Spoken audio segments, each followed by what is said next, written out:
Friends, आज हमने घर में बनाया अफ़गानी मलाई कोफ्ता। देखिए कितना बढ़िया बना है। तो चलिए देखते हैं इसको हमने कैसे और किन किन चीज़ों से बनाना शुरू करते हैं अफ़गानी मलाई कोफ्ता। पनीर की सब्जियां तो हम अक्सर बनाते ही रहते हैं, कभी शाही पनीर, कभी कढ़ाई पनीर, तरह तरह की स्टार्टर्स बनाते हैं पनीर से। आज हम बनाएंगे पनीर से अफ़गानी मलाई कोफ्ता। हेलो फ्रेंड्स, मैं आपकी होस्ट और दोस्त संगीता। मेरे घर की रसोई में आपका स्वागत है। ये मेरा पनीर 200 ग्राम से थोड़ा ऊपर होगा। जितना आपका पनीर है उसका आधा लीजिए आप मावा, क्योंकि हम बना रहे हैं शाही मलाई कोफ्ते, तो उसके लिए हमें शाही चीज़ें तो चाहिए ही होंगी ना। इसको अब आपने बिल्कुल अच्छे से डो बना लेना है, मसल मसल के, जैसे हम रसगुल्ले बनाते हैं, गुलाब जामुन बनाते हैं। उसके लिए हम जितना आप अच्छा मलेंगे उतना अच्छा आपका कोफ्ता बनेगा। दोनों चीज़ों को हमें अच्छे से बिल्कुल डो की फॉर्म में लेके आना है, मल मल के। जैसे कि हम पनीर की सब्जियाँ तो हम बनाते ही रहते हैं, थोड़ा अलग अलग करके बनाएं, टेस्ट भी चेंज होता है, देखने में भी फ़र्क लगता है और खाने में टेस्ट का भी फ़र्क पड़ता है। इसको आप जितने अच्छे से मसलेंगे उतने अच्छे आपके कोफ्ते बनेंगे। ये पनीर और मावा देखिए एक जान हो गए हैं, बिल्कुल पता नहीं चल रहा कहाँ पनीर है कहाँ मावा है, बिल्कुल दोनों एक जान हो गए हैं। अगर कहीं आपको लगे हल्की सी गुठली है, कोई दाना है, तो आप उसको और मल लें। ये मेरी दोनों चीज़, पनीर भी और मावा भी घर का ही बना हुआ है। अगर आप बाज़ार से मावा ले रहे हैं तो आप मावा वो लें जो चिकने वाला होता है, दानेदार मावा नहीं चाहिए, क्योंकि हमें दाने को बहुत ज़्यादा मलना पड़ेगा। हल्का सा भी दाना हो तो उसे हमें बिल्कुल मैश कर लेना है। कितना बढ़िया सा हमारा तैयार हो गया है, ये देखिए। और घर के बने में चाहे आप मलाई उतार के भी बनाएं पनीर, देखिए हाथ कितने चिकने हो रहे हैं। और बाज़ार का तो बस सूखा सा ही मावा होता है, पनीर भी सूखा होता है। इस पनीर का मैंने पानी भी अच्छे से निकाल रखा था। अगर आप बाज़ार का इस्तेमाल कर रहे हैं तो उसका पानी निकाल लें दबा के थोड़ा, और इसमें डालेंगे। अब हम चाहें तो इसको ऐसे सादा भी बना सकते हैं, लेकिन मुंह में बाइट आए इसलिए मैं इसमें डालूँगी बारीक कटी हरी मिर्च, अदरक, बारीक कटे बादाम। शाही बना रहे हैं, शाही होना चाहिए ना, और बाइट भी आनी चाहिए। बिना बाइट के टेस्ट ही नहीं आता किसी भी चीज़ में, जब तक मुंह में कुछ ना आए। पनीर और मावा मिला के तो बिल्कुल सॉफ्ट से हो जाएंगे ये, इसलिए कोई टेस्ट नहीं आएगा इनमें, मतलब पनीर का ही टेस्ट आएगा। अगर इस तरह से हम डालेंगे तो मुंह में बाइट आएगी, मसाले की भी और ड्राई फ्रूट्स की भी। ये पूरी तरह ड्राई फ्रूट्स पूरी तरह ऑप्शनल है, आप डालना चाहें डालें, ना डालना चाहें ना डालें। और ये मैंने थोड़ा सा धनिया पुदीना दोनों को बारीक बारीक काट लिया, वो डाल दिया। अब मैं इसमें डालूँगी हल्का सा नमक, क्योंकि नमक हम ग्रेवी में भी डालेंगे, इसलिए नमक हमें देखभाल के ही डालना है। बहुत तली हुई चीज़ में ज़्यादा नमक हो जाता है तो वो खाने में अच्छी भी नहीं लगती है, इसलिए नमक को थोड़ा देखभाल के ही डालना चाहिए। इनको अच्छे से मिक्स कर लीजिए, देखिए एक डो जैसा बना लीजिए। अभी इतनी अच्छी खुशबू आने लगी है। और अगर आप बाई चांस आपको लग रहा है कि आपका ये डो पतला है, जाके तेल में फट जाएंगे, तो आप इसमें एक आलू उबला हुआ, लेकिन उसे आप बिल्कुल बारीक कद्दूकस कीजिए। ये नहीं कि मोटे मोटे लम्स हों, या फिर ताज़ी ब्रेड को उसका चूरा करके आप इसमें अच्छे से मिक्स कर लीजिए, जैसे आपने मावा और पनीर मिक्स किया, साथ ही वो मिक्स कर लीजिए अगर आपको पतला लगता है। और अगर आपको लगता है कि आपने ब्रेड नहीं डालनी है तो आप इसमें 1 चम्मच मैदा मिला लीजिए। ज़्यादा नहीं, ज़्यादा मिलाने से होगा क्या, मैदे का या कॉर्नस्टार्च का जो भी आप डालेंगे उसका टेस्ट आएगा। देखिए मेरे तो ये सही बन रहे हैं तो मुझे डालने की ज़रूरत नहीं है, लेकिन मैं आपको दिखाने के लिए ज़रूर डाल के दिखाऊंगी इसमें। ये मैं डाल रही हूँ इसमें 1 चम्मच मैदा। मुझे लग नहीं रहा कि मुझे ज़रूरत है, लेकिन थोड़ा सा आपको आइडिया हो जाएगा कि आप किस तरह से मिलाएं। आप मेरा डो देख सकते हैं कितना स्मूथ सा है, रोटी जैसा डो है हमारा बिल्कुल। दूसरी साइड मैंने तेल गरम होना रख दिया, जिससे कि हमारे कोफ्ते अच्छे से बन जाएं मलाई कोफ्ते के लिए। ये देखिए। और एक दूसरा तरीका ये भी है, वो मैं आपको आगे बताती चलूँगी, जिससे कि आपको मैं बना के भी दिखाती रहूँ और वो तरीका भी बताती रहूँ जो साथ साथ चलता रहे। अब इसके हम गोले बनाएंगे, और आप इसको और रिच बनाना चाहें तो आप इसके अंदर कोई भी ड्राई फ्रूट, किशमिश, बादाम, काजू, कुछ भी रख सकते हैं। इनको रखने से होता क्या है कि जैसे हम कोफ्ते बनाएंगे उसके बीच में गांठ सी पड़ जाती है, टाइट हिस्सा आ जाता है एक, वो नहीं होगा। इसका ये भी फ़ायदा है, और रिचनेस तो आती है सब्ज़ी में, इस तरह से मैं सारे कोफ्ते बना लेती हूँ, फिर मैं आपको दिखाती हूँ। बिल्कुल स्मूथ। और सारे कोफ्ते बनाने से पहले एक कोफ्ते को तल के देख लीजिए, जिससे कि आपको ये पता चलता रहे कि आपके ये फटेंगे तो नहीं तेल में जाके। कभी हमने सारे बना लिए और पता चला तेल में जाके फट गए तो और भी मुश्किल हो जाएगी। इसलिए मैंने अभी सारे कोफ्ते नहीं बनाए, पहले मैं एक तल के देखूंगी कि तेल में जाके फट तो नहीं रहा। अगर फटता है उसका उपचार भी तो करना पड़ेगा ना हमें कि हमारे ठीक से बने। तो ये मैंने अभी एक ही कोफ्ता बनाया है, इसको हम तल के देख लेते हैं ये जाके तेल में फटता तो नहीं है। अगर फटता है तो हमें इसमें मैदा या कॉर्नस्टार्च वो मिलाना पड़ेगा। देखिए मेरा फटा नहीं तो मतलब परफेक्ट है। मुझे तो बस कोफ्ते बनाने से पहले आप इस तरह से एक बारी देख लें, जिससे कि आपको ये अंदाज़ा हो जाए कि आपके कोफ्ते फट तो नहीं रहे। क्योंकि फिर एक बार मेहनत कर लें फिर दोबारा से हमें मैश करके फिर दोबारा मैदा मिलाना पड़ेगा, या कोई चीज़ जो भी हम मिलाएंगे, ब्रेड मिलाएंगे, वो हमें मिलानी पड़ेगी। इसलिए ये देखिए कितने अच्छे से, और इनको हमें तलना हल्की आंच पे है, क्योंकि एकदम से डालते ही ये मावा है, पनीर है, दोनों चीज़ें बहुत जल्दी से सिक जाएंगी। देखिए हमें ऐसे गोल्डन सेकने हैं। चलिए अब मैं सारे कोफ्ते बना लेती हूँ, फिर मैं आपको दिखाती हूँ। देखिए मैंने सारे कोफ्ते बना लिए और एक कोफ्ते को हमने चेक भी कर लिया। मैं आपको दिखाती हूँ। देखिए कितना बढ़िया हमारा कोफ्ता तैयार हुआ है। लेकिन फिर भी कई बार होता है, मन में डर रहता है कि हमारे फट ना जाएं, तो उसके लिए मैं आपको एक ट्रिक बताती हूँ। थोड़ा सा मैदा लीजिए और इनको ऐसे रोल कर लीजिए। बहुत सारा नहीं लेना है, वरना आपका तेल खराब होगा तो वो तो होगा, आपका कोफ्ते का टेस्ट भी ख़राब होगा। आपने देखा मैंने चुटकी भर मैदा डाला था और वो सारा इस पर रोल हो गया। उससे क्या होगा कि जो इसमें पानी था उसको भी एब्जॉर्ब कर लेगा। और देखिए किसी पे भी आप ये नहीं कह सकते कि हमने मैदे को कोट किया है। तो चलिए अब हम अपने कोफ्ते को तल लेते हैं। अब मैं ये कोफ्ते इसमें डाल दूँगी। आप देख रहे हैं कितने छोटे छोटे बुलबुले उठ रहे हैं, बस ऐसे ही उठने चाहिए। बहुत ज़्यादा तेज़ गर्म तेल में आपको नहीं डालनी है, और एक साथ भर के भी नहीं डालिए। अगर आपका पैन में इतनी जगह है कि एक साथ तले जाएं तभी डालिए। और इनको हमें चलाना नहीं है, इसी तरह से हम इनको रोटेट करेंगे। जैसे हम गुलाब जामुन तलते हैं, उनको हम अलटते पलटते नहीं, ऐसे ही रोटेट करते हैं। इसी तरह से इनको हम रोटेट करेंगे। देखिए बिल्कुल फटे नहीं है, फिर भी डर लगता है। तो जो मैंने आपको बताया ट्रिक, आप उसे फॉलो कीजिए। आपके बिल्कुल देखिए कितने बढ़िया बन रहे हैं। और मैदा भी हमने ज़्यादा नहीं लगाया, मैंने केवल आपको दिखाने के लिए डाला, मुझे ज़रूरत नहीं थी।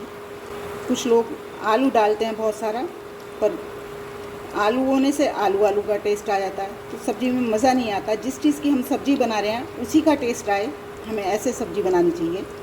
अगर आप जैसे जैसे मैं जो ट्रिक बता रही हूँ आप उनको फॉलो करेंगे तो देखिए आप मेरे जैसे बन रहे हैं, आपको उससे भी अच्छे बनेंगे।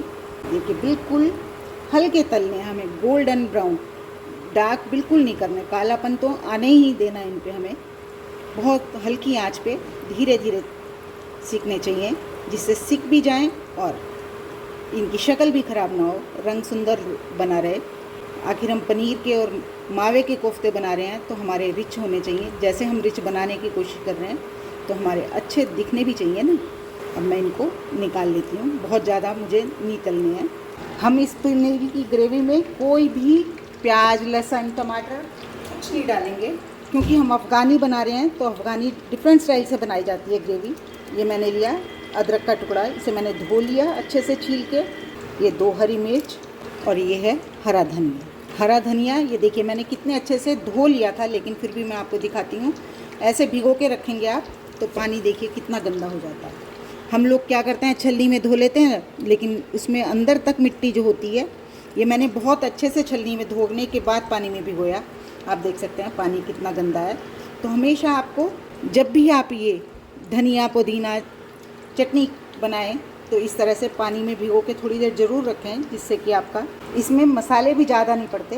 बस मैं इसमें केवल जीरा डालूँगी और थोड़े से काजू की जगह आप खरबूजे के बीज, आजकल खरबूजे सीज़न में है, उनके बीज बहुत निकलते हैं, वो भी डाल सकते हैं। और ना डालें तो भी बन जाएंगे, ऐसी कोई बात नहीं है कि बिना काजू डाले आपकी ग्रेवी नहीं बनेगी। मैं इसमें डालूँगी ये काजू। देखिए हमारे कोफ्ते अच्छे से तैयार हो गए। अब मैं इनको निकाल लेती हूँ। ये देखिए कोई डार्क भी हो गया, तो बस इसी बात का हमें ध्यान रखना है कि डार्क ना हो।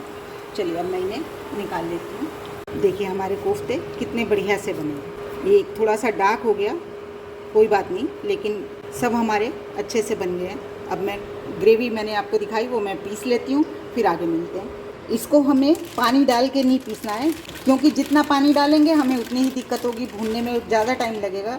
और ये देखिए, ये मैंने आपसे रेसिपी शेयर की थी, खरबूजे के बीज आए थे, मैंने उनकी ये पीस के उनके क्यूब्स बना के रख लिए। आप भी इस तरह से बना के रख सकते हैं, और काजू की जगह आप इनको भी डाल सकते हैं। ये भी हमारी ग्रेवी को अच्छे से रिच बनाएंगे। अब मैं इन्हें पीस लेती हूँ, फिर मैं आपको दिखाती हूँ। ये देखिए मैंने कितने बारीक पीसा है। अगर आपका बाई चांस बारीक नहीं पीसती आपकी मिक्सी, कई बार हो जाता है नहीं पीसता है, तो आप इसको छान लें। ये देखिए मेरा कितना बारीक पीसा है, मेरे को बिल्कुल छानने की ज़रूरत नहीं है, ऐसा ही आपको पीसना है और बिना पानी डाले। ये देखिए मैंने बिल्कुल बिना पानी डाले पीसा है। अब चलिए, मैंने दूसरी तरफ पैन रख दिया गर्म होने, उसी पैन को रख दिया, तेल निकाल दिया इसमें से, हल्का फुल्का रह गया है वो सब्ज़ी में यूज़ हो जाएगा। इसमें डालूँगी मैं बटर। आप बटर की जगह देसी घी का इस्तेमाल भी कर सकते हैं, और तेल में बनाना चाहें तेल में भी बना सकते हैं। मैंने तेल पहले इसलिए डाला, ये तेल डालने से बटर गलने से पच जाता है, इसलिए मैंने इसमें पहले तेल डाला, जिससे कि हमारा बटर जले नहीं। अब इसमें मैं कुछ खड़े मसाले डालूँगी। एक तेज़पत्ता, छोटा सा दालचीनी का टुकड़ा, 2 हरी इलायची जिनके मैंने मुंह देखिए इस तरह से खोल दिए हैं, मतलब पूरे दाने नहीं निकाले लेकिन खोल दिए हैं, 7-8 काली मिर्च और 3-4 लौंग। बस हमें इतने ही मसाले डालने हैं। इसमें मसाले बहुत ज़्यादा डलते नहीं हैं, ना टमाटर ना प्याज, और ना ही हमें मिर्च डालने की ज़रूरत पड़ेगी इनको सब्ज़ी को रंग देने के लिए। इसको हम मसालों को खुशबू आने तक भून लेंगे। और जीरा हमने, आपने देखा था जो हमने ग्रेवी के लिए पीसा है, हमने उसी में डाल दिया था। अब मैं इसमें ये सारी जो हमने ग्रेवी पीसी है, धनिया, हरी मिर्च और अदरक को पीसा है, ये डाल दूँगी। अब इसकी हमें भुनाई करनी है। जैसा कि मैं आपको अक्सर कहती हूँ कि कोई भी सब्ज़ी बने उसकी ग्रेवी के लिए हमें उसको अच्छे से भूनें तो ही हमारी अच्छी बनती है, इसलिए हम इसे खूब अच्छे से भूनेंगे। आप कलर देख रहे हैं कितना सुंदर सा कलर है।